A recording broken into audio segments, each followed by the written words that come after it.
Hey everyone, welcome to Singapore. First stop on my trip is Universal Studios over on Sentosa Island. Walking through the gates, you hit Hollywood Boulevard, Universal's version of Main Street. Neon lights, palm trees, movie set facades. It feels like you've stepped straight into a film. I stopped for a moment just to take it all in, with the music playing and performers dressed like movie stars strolling past.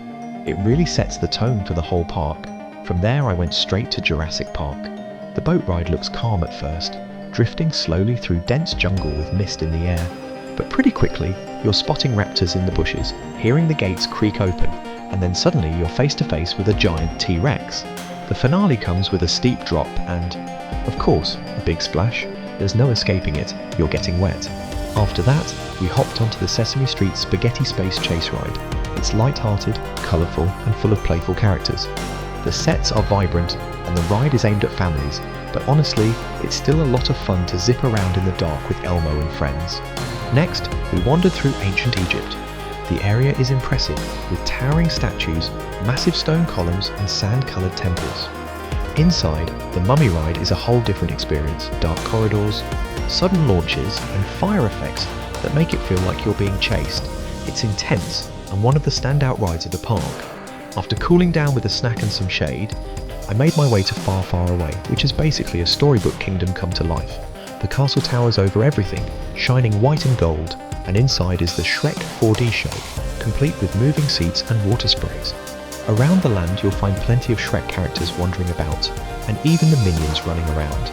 I even spotted Gru himself hanging out with them, which was pretty fun to see in person.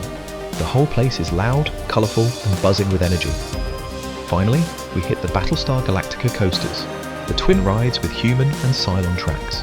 Standing under the tangled mess of track is intimidating enough, but riding them is something else.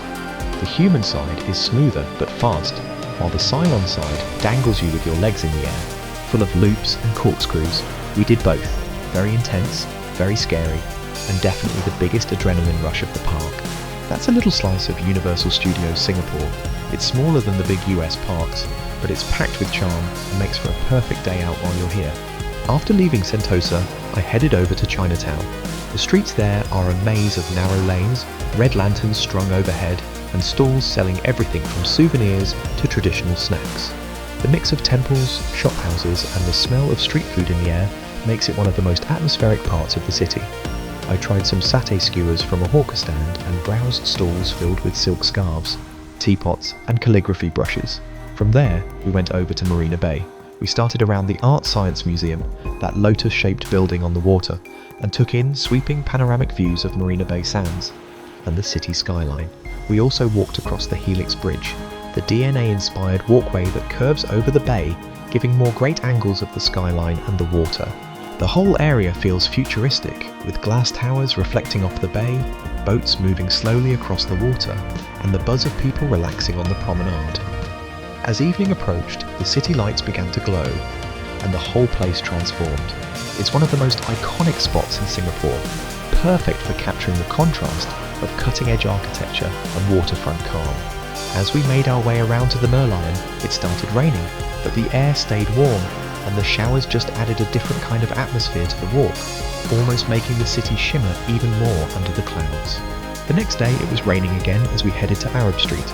Even with the wet weather, the narrow lanes were full of character.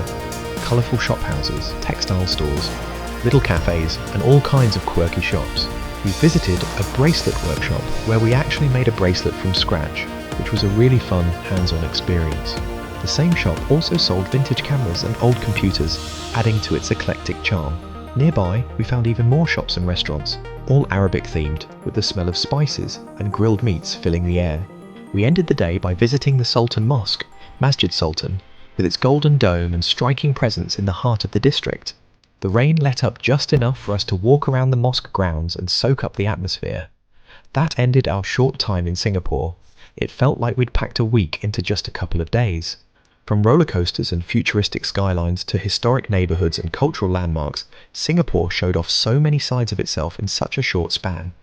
It was amazing, and I can't wait to return to dive deeper into the food, the neighbourhoods, and everything we missed this time.